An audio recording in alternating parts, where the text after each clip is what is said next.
Hey everybody, my name is Dr. Scott Giacomucci. I'm a trauma therapist and educator in the Philadelphia area.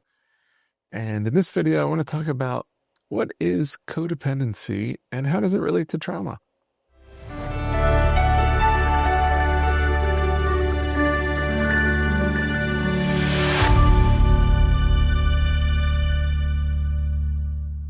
You may have wondered to yourself why some people seem to lose themselves in relationships, lose their sense of identity, lose connection to their hobbies and interests and other relationships when they develop a romantic relationship. This is what many people refer to as enmeshment or codependency. Codependency could be described as an excessive reliance on others for a sense of identity, self-worth, or stability. Codependency results in a loss of identity and a merging with the other person, that our feelings and emotions become intertwined with another person's feelings and emotions, that if they're not happy, I can't be happy. If they're afraid, then I'm afraid. If they're angry, I'm angry. There's many different patterns related to codependency, including people-pleasing, a difficulty with boundaries or saying no, a fear of abandonment, or just having a sense of self that's tied to another person's sense of self or another person's needs. Codependency is often linked to trauma, though probably not always linked, but many times there's a connection between past trauma fueling present-day codependency, in that it often begins with childhood trauma, with neglect, with abuse, chaotic families or homes, or other forms of relational trauma or abandonment, loss, or neglect. And that codependency is very common in families where there's addiction. It's almost like codependency becomes this survival strategy that one resorts to try to keep others happy or safe, or to create a false sense of equilibrium or balance or stability within a family system or within a relational system. Codependency leads to really unhealthy, sometimes one-sided relationships, where one person has all the power and the other person has none. That there's this difficulty with independence or difficulty with being your own person in the relationship. And I want to emphasize the difference between codependency and a healthy interdependency. So codependency is when there's this enmeshment, this merging, this loss of identity, loss of self, whereas a healthy interdependency is when two independent individuals come together and mutually cultivate a relationship where they come to rely on each other for different needs and wants, while at the same time maintaining a distinctly separate sense of self and co-creating a sense of self within the relationship. So interdependence is really the optimal goal, rather than codependence or even hyper-independence, where we're afraid to rely on others, where we avoid any kind of reliance or connection or dependence. There are many critiques to the idea of codependency from the lens of culture and cultural values, that the norms in families and the norms in communities and the norms in romantic relationships vary vastly from culture to culture and subculture to subculture. That kind of white American culture might label as codependency might be really normal and healthy in, say, a Latin American culture or in an Asian community or relationship. Before we go any further in the video, I want to share a quick message with you. I want you to know that we see people heal from trauma every day, and we believe that this is possible for you too. No matter what you've been through or what you've experienced, there is hope for healing. And there are caring professionals that are able to help you. At the Phoenix Center for Experiential Trauma Therapy, we specialize in helping individuals move beyond trauma, grief, and difficult life experiences.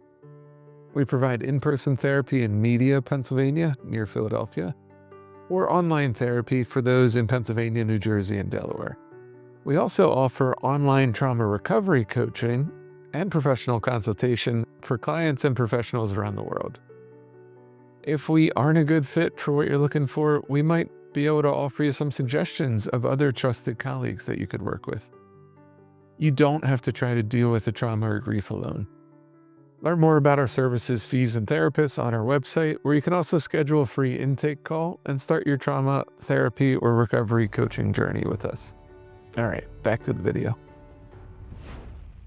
And so I think when we're talking about codependency, we've really got to take into account the influence of culture and religion and community and societal norms on the relationship and on the individual and on what is considered healthy and adaptive and what is maladaptive and unhealthy. Of course, cultures and communities that emphasize dependence and family and loyalty and collective relational values certainly can also still experience codependency. On the other hand, in communities and cultures where independence and individualism is emphasized as important, not everyone that's in a committed relationship is codependent. And so I think there's a real kind of nuance and balancing to what we call codependency and how we understand codependency as it relates to culture, and a larger discussion that needs to be had around it. If you're someone struggling with codependency, there's some important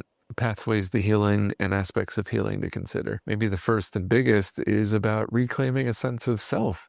Who am I? Who am I as an individual? Who am I in relationship to others? Who am I as a romantic partner? Who am I as a member of my family, as a member of my community? And reclaiming this sense of self that often gets lost in codependent relationships. Boundaries, learning how to set boundaries, learning how to identify where we want our boundaries to be, learning how to articulate boundaries and maintain boundaries, and learning how to respect other people's boundaries is often a part of developing this healthy interdependence and moving away from codependence. Therapy, especially trauma therapy, can be really helpful in working through codependency. Support groups and therapy groups where there's a more relational group aspect can be especially helpful for someone struggling with codependency. Self-compassion, self-understanding, self-awareness, these can all be helpful. There's also various 12-step programs that are designed directly or indirectly designed to help anyone struggling with a sense of codependency. The first being Al-Anon or Nar-Anon for anyone who has a loved one that's struggling with addiction or alcoholism. Later on, Codependence Anonymous developed specifically devoted to individuals struggling with codependency, and adult children of alcoholics and other dysfunctional parents, or ACA, is another more modern 12-step program that really highlights how childhood trauma in the family can impact individuals and develop a sense of codependency or hyper-independence. And ACA really emphasizes pathways to healing within community and through their support groups and through the 12 steps, healing from codependency. So I want to emphasize that codependency isn't weakness. It's really just a survival strategy, an attempt at coping with relational trauma or addiction in the family. And that healing means reclaiming yourself in relationships. So I hope that you found this video useful. If you did, I encourage you to write in the comments something that you found helpful or something that I forgot to mention or didn't mention that you found helpful in recovering from codependency. And subscribe to our channel here to be updated about future videos.